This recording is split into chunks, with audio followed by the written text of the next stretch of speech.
Hello guys, and welcome back to my YouTube channel. In this video, I would like to talk to you about losing the fear of speaking English and sharing my story with you guys, how I managed to lose the fear of speaking English. And to make it a little bit more interesting, I decided to invite Chris, who has a YouTube channel and who teaches English online. On his channel, you will find many videos helping non-native speakers become more confident and lose their fear of speaking English.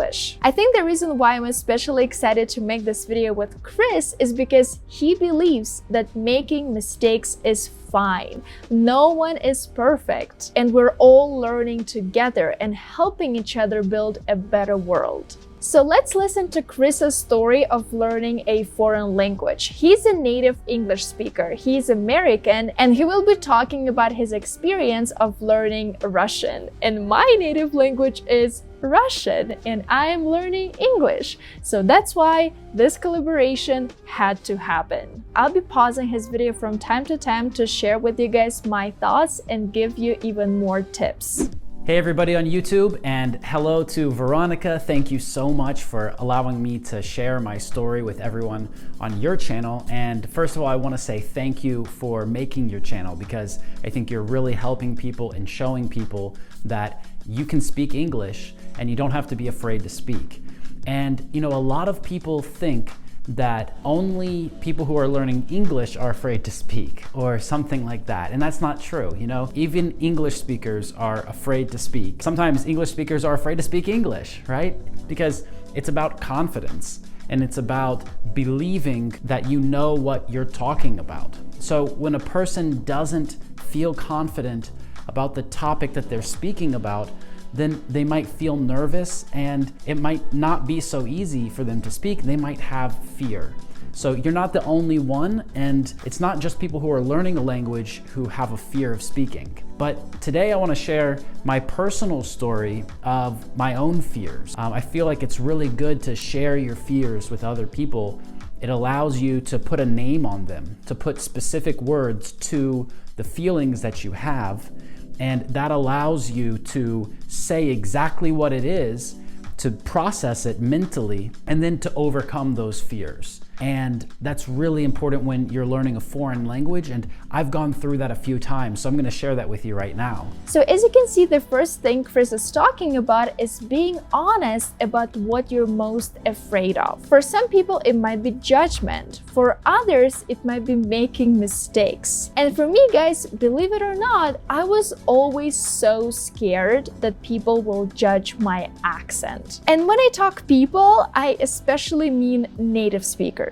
I was always afraid that once I start speaking English to native speakers, they will be like, we don't understand anything. They will start laughing at me. They will be like, oh, Veronika, your accent is horrible. But once I actually faced this fear when I started speaking English to native speakers, I realized that it was not true. It was all in my head, but being aware of that fear definitely helped me. Going out and meeting people in real life.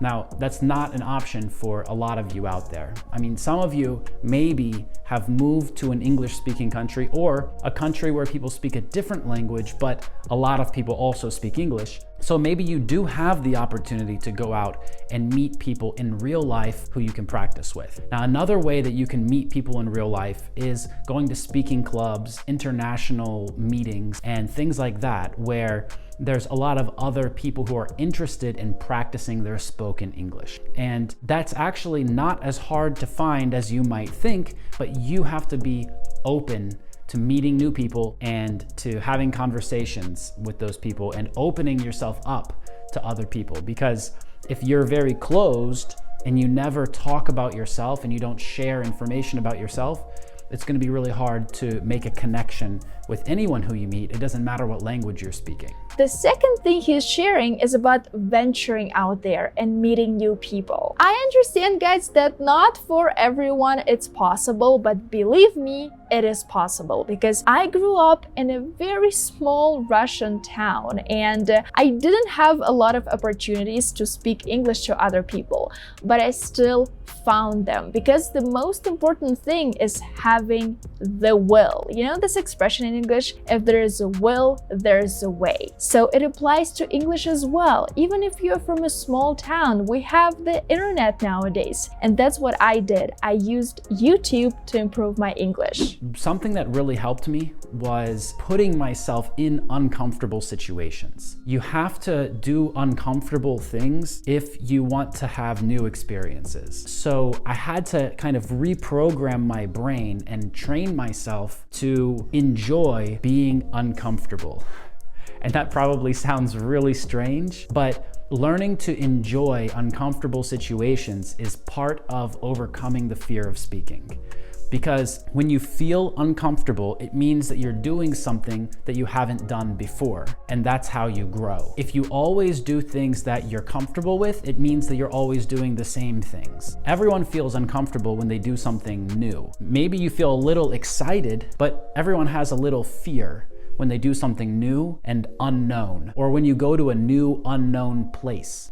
You know what I'm talking about because we're all humans and it works the same for us. We're all the same in this aspect, in this case. Sure, some people feel it more and some people feel it less, but everyone has these feelings when they do something that's new. So that feeling inside of you of being uncomfortable and not being completely confident about what you're doing or saying, that happens to everyone.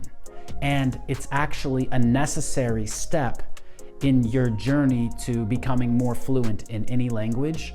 And not only the language, but also becoming more fluent in the culture, because every language is also connected to the culture of the people who speak that language. When you go to a place or when you meet the people who are carriers of that language, who speak that language, who are natives of that language, then they usually have some expressions that are related to their culture and where they come from and things that people usually do in that culture. And that can make you feel uncomfortable, or it can make you feel like an outsider, right? Because they have their special group of people who understand those cultural things. When you don't understand that, it really can make you feel uncomfortable. It can make you feel like you're not part of the group. To overcome that, you have to force yourself to go into those uncomfortable situations, and you have to think differently. You have to tell your brain different things and start to send different signals inside of your brain so that you understand that this uncomfortable feeling is actually the feeling of growth, and that is a really good feeling to have. Tip number 3 that Chris is sharing is putting yourself in uncomfortable situations, because discomfort is a catalyst of growth. Growth is uncomfortable because you've never been there before. It's new, right? And our bodies naturally feel really weird when we are in a new situation, because a very long time ago, something new always meant danger or even death, right? Because we didn't have the tools available to save ourselves. And that's why deep down, our brains are still afraid of being in uncomfortable situations. But guys, it is so crucial when it comes to language learning. I found that I took taxis a lot and I had to ride the bus a lot. And so these times when I was on transportation, public and private transportation, I saw a lot of opportunities where people would discuss different things around me on the bus, or in the taxi, the driver would always try to speak with me and engage with me. Now, I'm not saying that you have to become great friends with these people, right? I'm just saying that you have speaking practice right there, and it's forced and it's difficult for you to escape. You're trapped in this little small container with another person, and they're trying to interact with you and engage with you. That's something that I really found useful when I went to Argentina a few months ago too. Because now I don't live in Russia, now I live in the United States, and now I travel to other countries. And recently I was in Argentina and I realized, hey, I really like this place, I really like the people, I really like the culture, I need to learn the language. I didn't know any Spanish when I got there, really. I was walking around, I felt like an idiot. I would try to meet people and talk to people, and I was making all of these gestures with my hands, right? I was trying to use body language to communicate what I wanted to say. And the few words that I learned, I didn't learn the past and the future, but I used these hand movements to explain past and future because I didn't know how verbs change. I didn't know very many verbs at all. So it was really difficult to say what I wanted to say, and I had to accept that I could only use the words that I know and not try to say complicated things. People would ask me questions and I want to express myself, but I found it very difficult to express myself with a limited vocabulary. That meant that I had to use other resources, right? So by using hands, gestures, and then by using technology, I was able to communicate and meet new people. And then I was able to find other people who spoke enough English that I was able to communicate with them. But I understood the limits that I was faced with, right? I needed to learn more Spanish in order for me to be able to do the things that I wanted to do and to feel comfortable. But that uncomfortable feeling is what really pushed me to finally, after 2 or 3 days, to say, what am I doing? I'm in Argentina for 2 weeks and I haven't studied Spanish at all. And I started studying. And about 4 days later, I found myself in a taxi going to somebody's house, and the taxi driver starts to talk to me.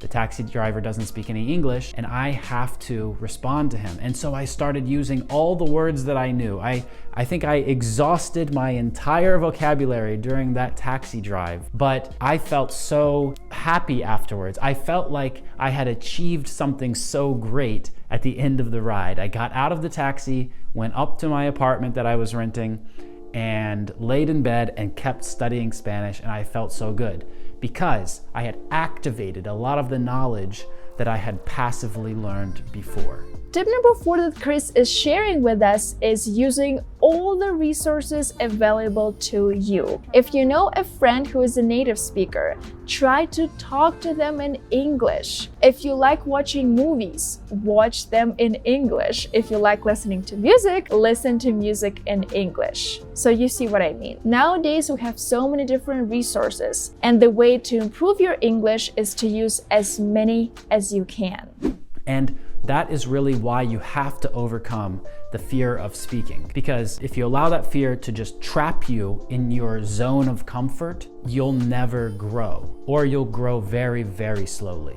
Feeling uncomfortable is the same feeling as growing. And when you can connect those two things in your mind, and you can tell yourself inside of you that you feel uncomfortable and that's exactly how you want to feel. When you can do that, that's progress. When you can do that, you'll be able to guide your growth in the language and you'll really get amazing results. So I hope that this short story about talking to taxi drivers and about overcoming the fear of speaking in Russian and in Spanish for me will help give you a little bit of motivation to overcome the fear of speaking English. And I know that it's scary. I know that it's hard when you can't express exactly what you want to say.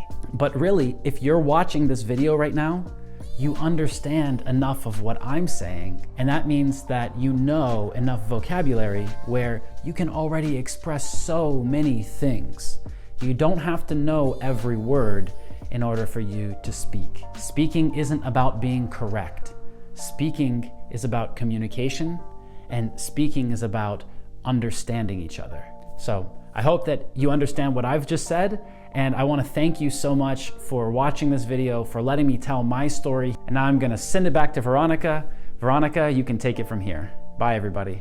And tip number 5 that Chris is talking about is don't allow the fear to take hold of you. It kind of ties back together with the first tip, right? Knowing what you're afraid of. And once you know what you're most afraid of, please don't stop. Don't stop learning English just because of that. You are in control of your fear, not vice versa. So thank you, Chris, so much for coming to my channel and sharing your experiences with me. I really hope you guys learned something new because, again, for Chris, it wasn't English, it was Russian. And as you can see, our paths were so similar. Learning a foreign language is very similar. You can apply all of these tips to different languages, believe me, guys, because I studied French in the past, Chinese, and now I'm studying Spanish, and I'm using all of the tips mentioned above. If you want to watch me sharing my experience of losing the fear of speaking English, make sure to go to Chris's YouTube channel and watch his most recent video, and I'll be sharing my experience there. If you like this video, make sure to give it a thumbs up and subscribe to my channel. And if you want to watch more collabs on my YouTube channel,